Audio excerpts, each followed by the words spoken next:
Back on this edition of the A Train Show, the A Train Arlington Lane. Joining me on the program is a gentleman that, if you haven't known in the St. Louis market, I've known in the St. Louis market for the last 20 years on your television screens, and he's been kind enough to join me here today on the A Train Show. I'm glad to have him, and this guy, he's done it all. He's in sports and he does the morning news for 5 on Your Side. Ladies and gentlemen, welcome to the program, Mr. Rene Knott. Rene. Well, thank you for having me on. This is a pleasure. Sir. Hey, are you at your favorite spot right now as we're doing this show?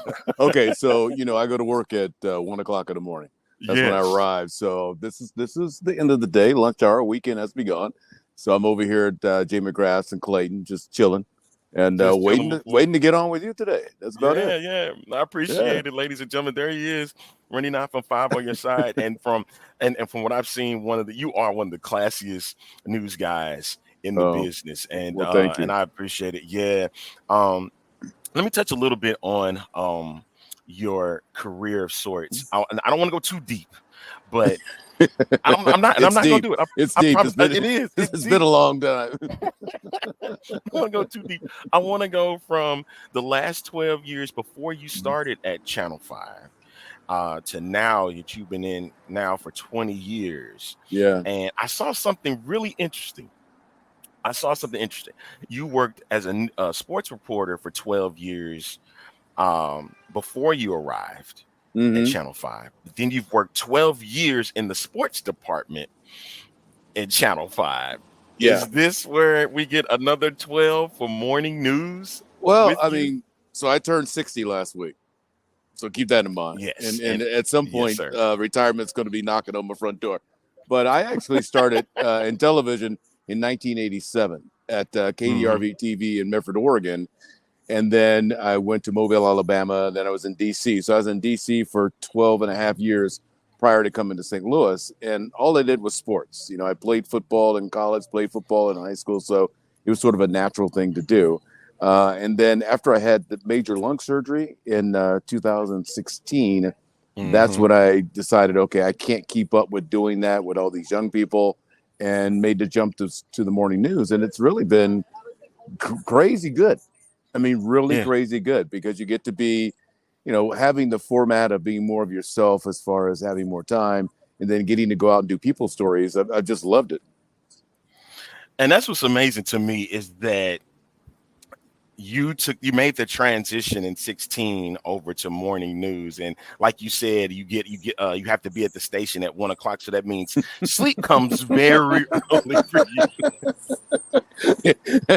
Okay, so people ask me all the time, so what time you get up? What time you go to work? So I wake up at midnight. Monday, I guess it's Monday morning through Friday morning, and I go to bed generally between 4:30 and 5:30. You want to get your sleep, and especially when you're older like me, everything counts. The last thing you want to do is be walking around tired and old. So I go to bed early. But the thing that was wild about it is when I started doing this particular hours, it was easy for me to make the jump because I had to get up. So I just set the clock, got up, and it's been that way ever since. And people say, well, how can you get up like that so quickly? I go, I got bills. And so when you got to pay some bills, you got to get up and get there on time. I can't have somebody knocking on my door asking for some money. So that's how it worked for me. Oh my goodness. Rene Knott is kind enough to join me here on the A Train Show right here on Fuel Sports Network. Somebody's talking to you right now. I take it. You know how you look up? It's like, you talking to me? No, well, there's other people getting orders right now. So I'm just in the background over here. All right. So you touch a bit about the morning news stuff and your team that you're working with. Is this probably one of the most diverse groups? Oh, yeah. That you've worked around? Oh, yeah, by far. And, I would say in St. Louis. Now, when I worked in Washington, D.C., it was very diverse because, D.C. is such an international city. But I think that our news team in the morning truly encompasses St. Louis as far as the people you see and the people you will meet and run into, because we've got, different faces and different cultures. and it's a blend. And the thing that I like about it is we could talk about so many things and educate each other on what it's like to be.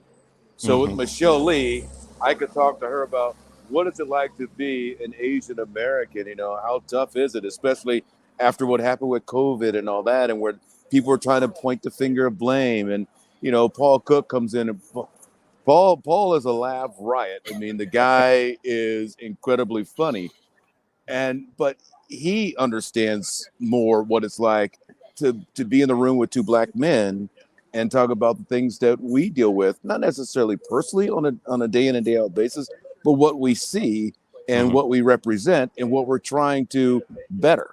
You can't help but when you do what you do, bring yourself into it. And I'm not saying to your views and all that, but I am a black man. People see me as a black man. Right. And so I want to make sure that when we do stories, we try to be as even-handed as possible and make sure that we're telling the whole story, not just a part of the story. And what happens so often when it comes to some of the controversial stuff is that the whole story isn't always told. We leave it at whatever, and then we move on to something else.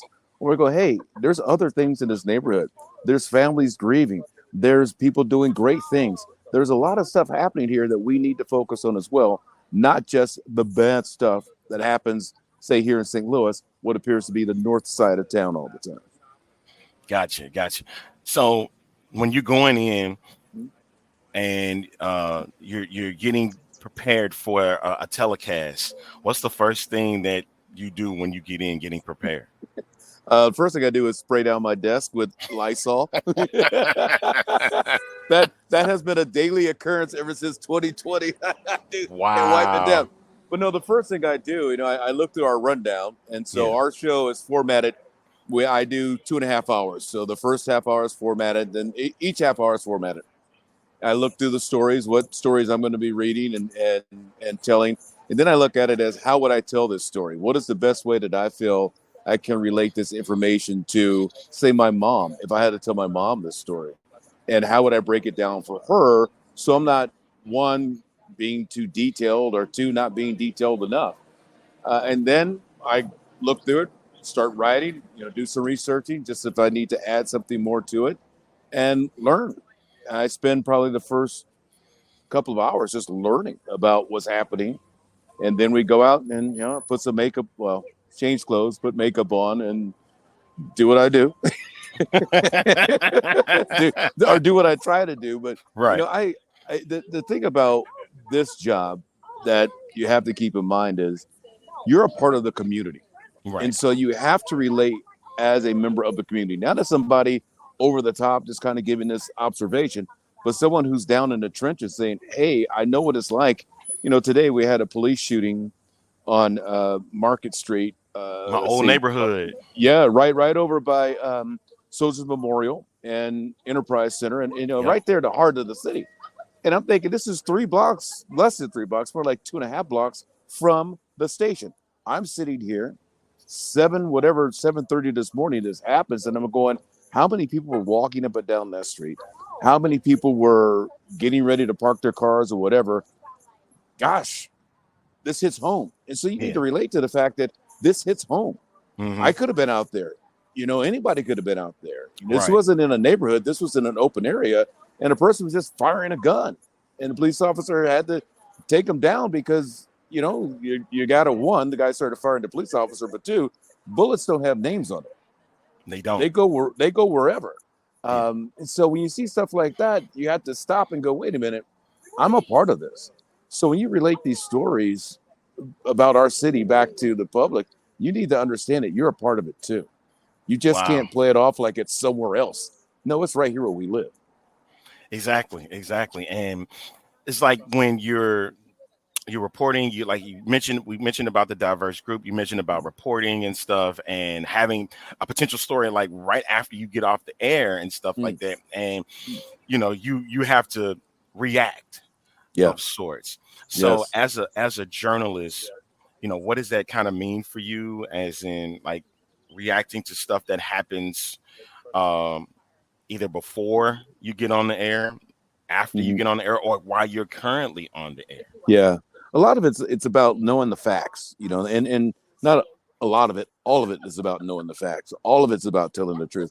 All of it is about anytime there's death, you got to realize that there's a family that just lost somebody. There's a community that just lost somebody. There's someone who is going to hopefully be locked up because of this happened or whatever, be prosecuted because of it. So you can't just sit there and my whole emotions. I tell the story in my voice, so to speak, but it's always the truth. It's always, this is what we know. And it's important to tell people, this is what we know. It's also important to tell people, this is what we don't know. We know that somebody was shot and killed, but we don't know who did it. We're asking the police. We're calling the police. We're trying to find out what's going on. We know there's an active investigation, but we don't sit there and try to summarize it or put our own spin on it. We just, hey, this is what we know. But while we say that, we got to say it because, man, this is my city. Right. So let me tell you what's happening in my city and where this is and how many times this has happened. And then we might go to a story about, here's someone saying, here's the solution. Here's how we can get this to stop. And so it's what's the best way to put it? It's a strange pendulum to swing on because you have to do everything. You can't stop up here or go down there. You've got to swing back and forth and give the entire story, because if you don't, someone will call you out on it. Thus, your credibility is cramped and hurt and maybe permanently damaged. So you must make sure you do your homework. You must make sure you do your research and your calls and be transparent. If you don't know, you don't know, but tell people you don't know. That's good stuff right there especially for up and coming journalists, that these days they just will say anything. They'll put it out there and they'll make it seem like it's fact. But if you don't do your research on it, if you don't do any background, then you're basically giving the term fake news. So, well, here's the thing. It's not about being first. It's about being right. And you could be second and all that. But if you know you got all the facts, you got it right, you can hold your head up high and leave the day going, I did my job. But if you get one thing wrong because you rush to judgment or you rush to get it on the air, that could be the end of it. Exactly. One wrong story could be the end of a career. And there's many careers, people at higher levels, look at Brian Williams, that because they did the wrong thing, bam, called out for it, end of it. Because a station, a network doesn't want that bad press on them. Exactly. So how about this? You got a little time to stick around because I want to get into some St. Louis sports. Sure. Sure. I know you don't get a chance to watch it too much, but when you get a chance to, you get to actually sit down and watch what's going on. All right. Sure. So we're going to take a quick time out. I got Rene Knott here of News Channel 5, KSDK in St. Louis, and we'll be right back with more of the show. So stay tuned, y'all.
We're back with this edition of the A Train Show. As you can see, my special guest is with me right now, Rene Knott of News Channel 5, KSDK 5 on your side as he's trying to get his phone and stuff together. I love stuff like this, man. I'll give full transparency right now. This will give you an idea of what's going on. So this is where I am.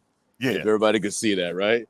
Yeah. I'm out here, and I'm having a stag after work, and it's kind of chilling out here. So I'm like leaning back in my chair, and I go to move, and I pull out my earpiece. Like right when you come back, I'm like, not now, not now. Say commercial break a little while longer. Next time I will think of that. All right. It's all right. One thing before I touch on the St. Louis sports scene, I said before, I want to single out one person because I've had her on my show before. Sydney Stallworth. How is it working with Sydney in this market? It is like watching a star born. And I mean that in all sincerity. She, first of all, she's a true journalist in the sense that she wants to go out and break some news and make a difference and tell stories that impact people's lives. But you watch her, she's a great, as far as what I want to say, she works hard at what she does. And she wants to do it very well. Excuse me. I don't know how long she'll stay in St. Louis because she's that good. I wouldn't be surprised if somebody at the network at some point goes, we got to have her. She's that type of talent. But she's fun. She's regular. She's sincere. She's authentic. She is who she is when you see her on the air. She's that same person off the air, which says a lot because she's younger than my children. And so I'm always giving her a hard time about calling me by my first name. I go, you wouldn't call your parents' friends by their first name, would you? But no, she's genuine, man. And I marvel at watching her career because she has so much focus, so much desire, but at the same time, she has a purpose and she has rules. She does not break her rules. She is true to her journalism, true to telling the truth, true to finding the real story. That's what's up. I love that. I love hearing about that. I just wanted to make sure I threw her name out there because I've had her on the show. Like she's been the most genuine person. Oh, wait. She got on before me? She did. Sorry. I don't know who I'm more mad at now. You are no, just kidding. You're a busy man, sir. So hey, but that's something that make sure I wanted to touch base on because you've been working next to her and stuff like that, and I've always wanted to see that that representation on the news. So it's like great to see. All right, let's move over to my favorite, the St. Louis sports scene. Okay, of course we got the beloved Cardinals that people don't love. CDSC that while still getting great crowds, they're not doing so hot. The Blues didn't do so hot. It's a tough time in the city. But you can always love those St. Louis Battlehawks, right? Yeah, and the thing about the Battlehawks, I wish, and I think the city embraces it. I do see the crowd showing up. I wish it was a higher level of football because I want the nation, everybody to understand what's happening right here when it comes to football. We're talking about a league that's how many rungs below the NFL. Yet at the same time, people are paying the money. They're going downtown to a dome that you got to admit that dome is not the best. And they're watching this team play and they're dressing up for the team and they're cheering on this team. And I hope the league survives and continues on and does very well. But you can't help but look at that and go, what if? What if the Rams were better and they never left? What if, there's so many questions that you got to have out there. And then you got to wonder, with the showing that the NFL is seeing right now with the UFL, would they consider an expansion team for St. Louis? And then the question would be, would St. Louis embrace an expansion team for the NFL? I think we would. I think we would. But I also think, too, that it would have to start with building a brand new stadium because the dome come on. When was the dome built? Back in the 90s? 90s, yeah. Yeah, so you're talking a long time that this place has been outdated. But I think you put something state-of-the-art down there, like the drawings or renderings that they had to try to keep the Rams, it would be hard-pressed for for an NFL team, either one, not to want to relocate here, because you see the fan base, you see also the fact that we're in the middle of America, so it's easy to get to the other cities for your games. Right. But you got to see the passion people have just for sports in general. I mean, how long has it been since we saw people not show up for the Cardinals? This season, the last time, maybe back in the 90s, right? Right. When they were struggling. Because Mm-hmm. we believe in winning. We believe in winning. You look at what's happening with City SC, and, you know, hey, they got a lot of draws. But it still adds up for points. So, you know, you're still in the middle of it all. Right. The thing I like about watching City SC, and I'm not a big soccer person. I'm still, you know, learning and loving the game. Yeah. But when you go to the games, you go to the matches, you see the people wearing the shirts and the jerseys. It's every color.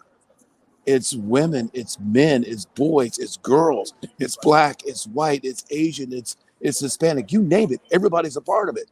I don't think any other team in the city has quite embraced the city the way they have culturally. Culturally.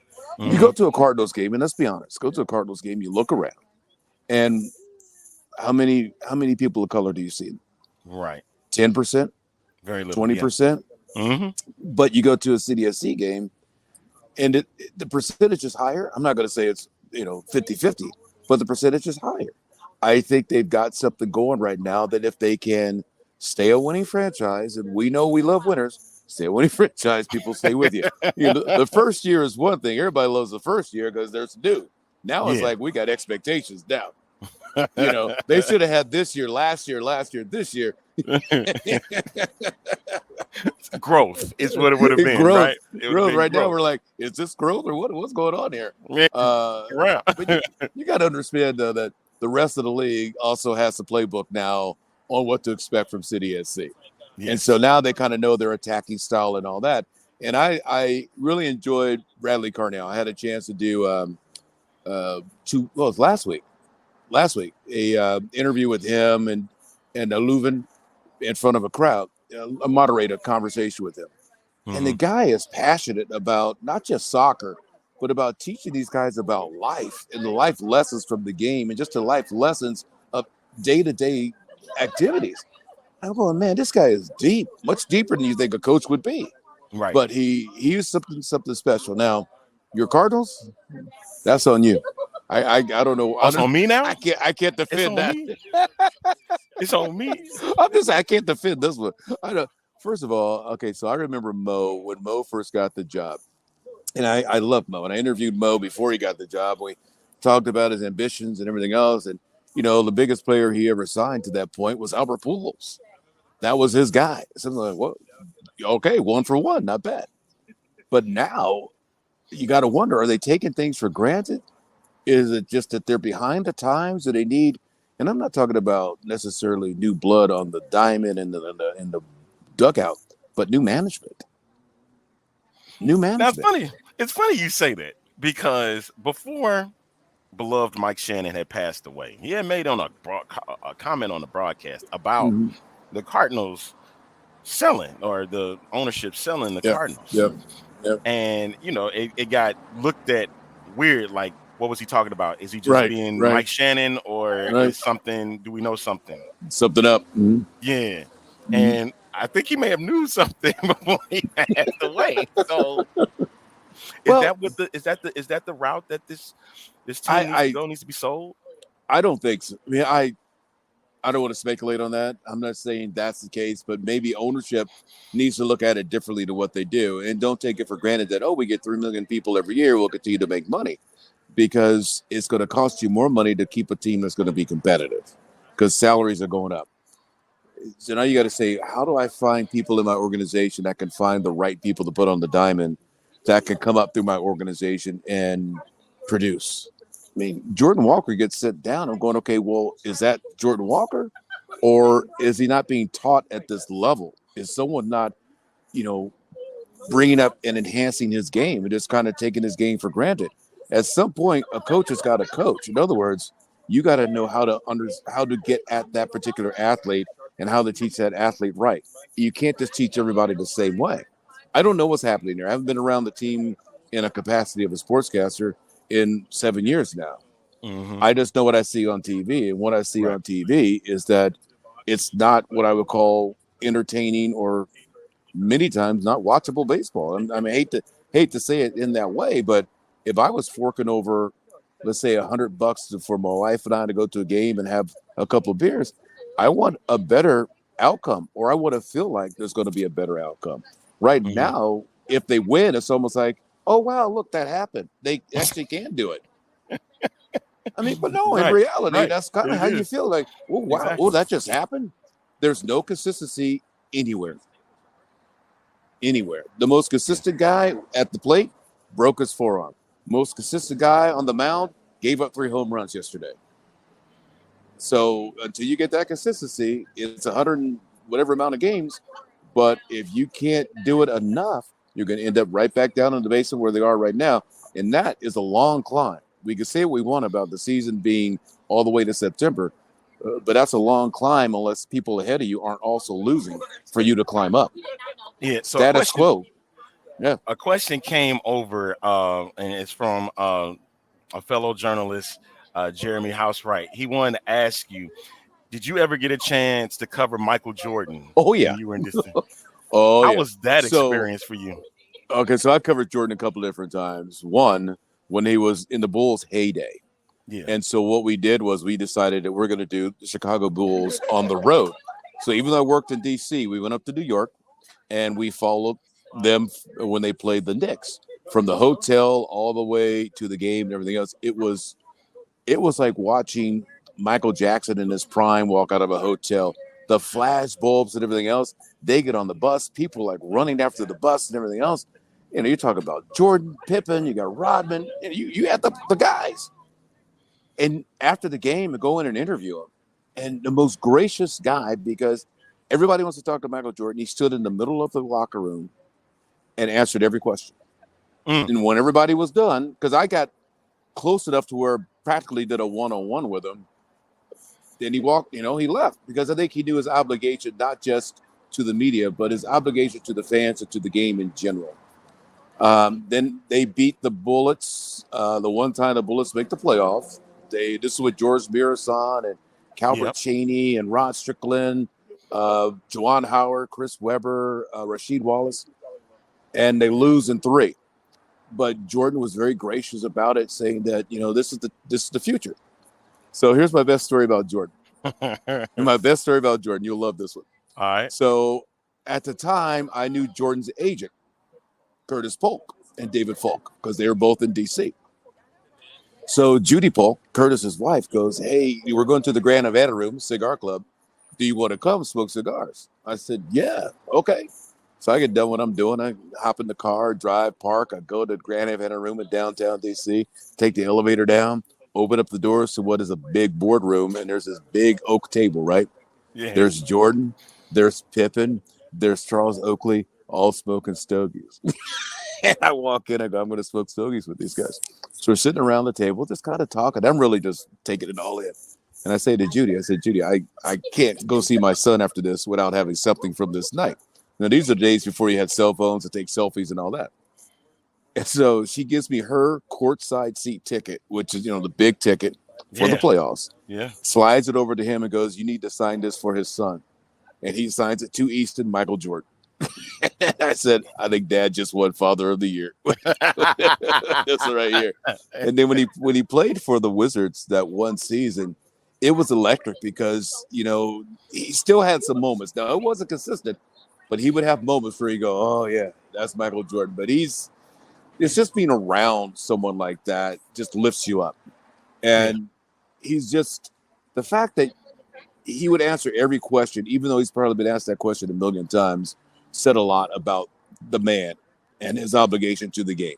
Mm-hmm. Now, was he a private person? Very much so. But he knew that when I was around the media, I'd give the media their time, and then media leaves me alone. I go do what I got to go do. Gotcha. Wow. Another question just came over from Kevin Womble Jr. You ever got a chance to meet Albert Pujols or Mark McGwire? I know you probably have. Pujols all the time doesn't. because I was at Pujols. When he signed that first contract. So when I came in 2004 and he signed that big contract, that's the first time I was around him. But for some reason, he and I hit it off. And it started at a charity event for his foundation. He needed somebody to do like the auction. And they asked me if I could do it. I said, sure. So I did the auction. And then after that, I did it for like 6-7 years in a row. But he and I had this connection where I could do one-on-ones with him and we would talk and just have regular conversations. Mark McGwire, I wasn't really around him until after everything went down. And, you know, he's kind of a standoff guy. What's interesting about him, though, is that he went to high school in the same conference that I went to high school in California. He went to Don Lugo. And I don't remember him because I didn't play baseball. I played football. But I do remember his brother, who was like 6'10", played quarterback. The one time I did get to be around him, ironic, is that I came here when it was Sosa versus McGwire for the home run crown. We flew in because our news director wanted us to cover this. Came to St. Louis, was there for the weekend. You know, it all happens, and you know, you get to go interview Mark McGwire.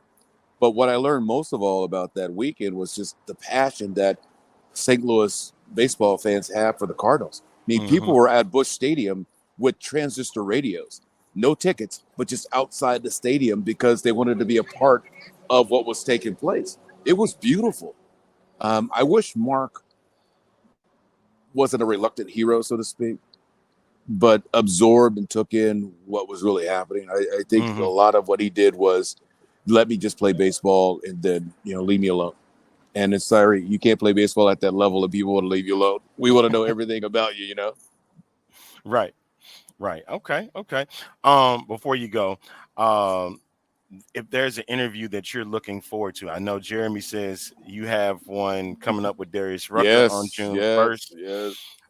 Is that one that you're looking forward to? Is any interview that you always wanted to do? I think. Well, yeah. Well, see, the crazy thing is being in news now, I'm doing interviews with people that I've never thought of. So 2 months ago, I did an interview with Billy D. Williams in this same series where authors come into town for the St. Louis Public Library. And I'm going, if my mom was alive right now, she would just have a cow. Oh, my God, my son's on stage interviewing Billy D. Williams in front of this crowd. And he was the nicest guy. Darius, I'm looking forward to, too, because he's got such a career that has spanned so much music, and then a change of genres and everything else. But if there was one person you said, okay, who would you most want to sit down with and have a genuine interview with? It's Tiger Woods. Really? Why Tiger Woods?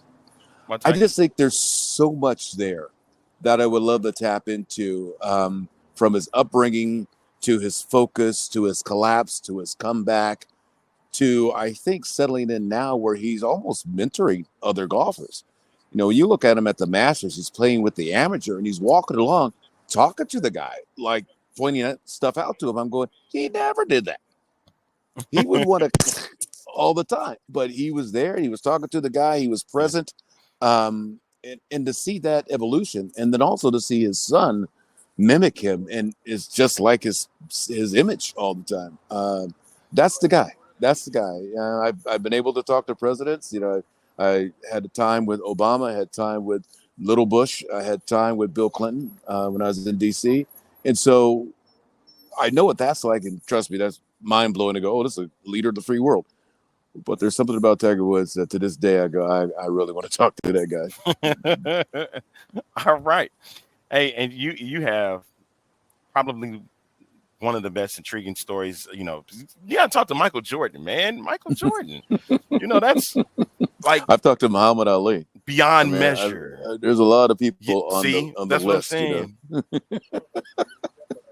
Wow. It's crazy. Yeah. That's amazing. And yet, you know, you're still going on. You're doing everything that you're doing with news, and you're getting opportunities at grander scales that people would die to, you know, to do. And I'm blessed. You've been grateful. Blessed. What is the one thing that you can give to up and coming journalists that want to be in the business, and like what's the biggest piece of advice you can give? And that's the advice I think you give for anybody doing anything, and that is to believe in yourself. There's going to be people all along the way, everywhere you go, they're going to doubt you. They're going to say bad things about you. They're going to put you down and try to crush your dreams. But if you believe in your heart that you're doing what you're meant to be doing, nobody can stop you. But you got to believe it. you just can't go, well, this is a job. You got to treat it like, in many ways, this is my life and a part of my life. And I've been able to have a pretty good life doing this. My kids are both college graduates. I've been married to my wife for 37 years. We've lived, all across this country and well, basically in 4 different places. But I look at it and go, how did I make it this far? Because I've always kind of believed, and I've always believed in working. My dad set that forth with me during this time at UPS when I was coming up, that you go to work and you work hard. And if they say you got to work late, you work late. They say you got to work extra, you work extra. You don't question it. You just do it. And, I feel blessed. That's amazing, man. Hey, I wish I want to keep you longer, but I know you got things you got to do, and I know I got to order my hamburger, man. That's right. I got to get my cheeseburger. Hey, and make sure you take that picture because we love seeing that picture of that cheeseburger, man.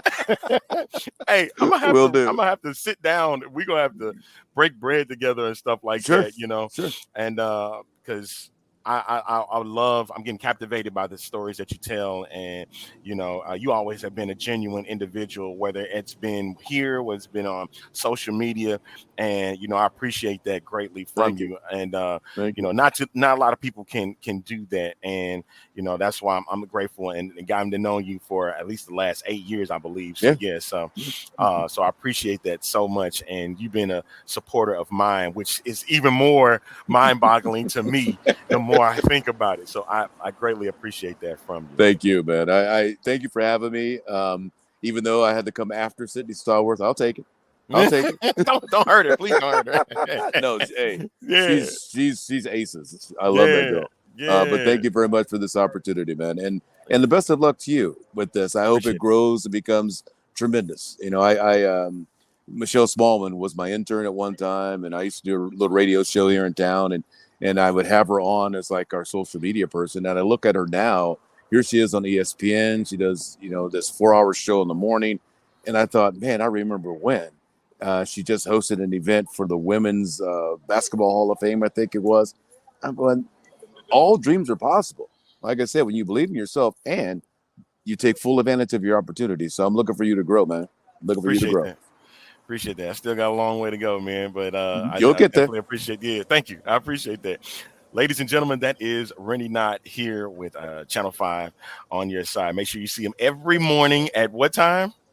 Oh gosh, 4:30 to 7 a.m. 2.5 hours. 2.5 hours with him. All right. And where can they find you on social media? Oh gosh. What am I? I don't even know but I'm on Instagram, I'm on Twitter, and I'm on Facebook. But what the handles are, I couldn't tell you. But I think if you search my name, it comes up. That's all. Just Google it. I got to get my kids still. I think one of the comments from Jeremy says, a fellow journalist, I always tell folks Rene is one of the best storytellers in the business. Thank you. So I wanted to make sure I got that out there. I appreciate it for you. All right. So we're going to take a time out, and then we'll come back. It's going to be me flying solo. And Rene, thank you so much. Thank you. Have a great weekend. Program, and no problem. Blessing us with your presence and giving us great stories on what's been going on in your world. Thank you, my friend. Thank you so much, Rene Knott. Ladies and gentlemen, hey, we'll be right back after this timeout. You are watching the A-Train Show right here on Fuel Sports Network. Houston, we've triumphed. I've made it back to Earth with the cargo intact. The game-changing, time-sensitive payload is none other than the revolutionary energy flavor we've all been waiting for.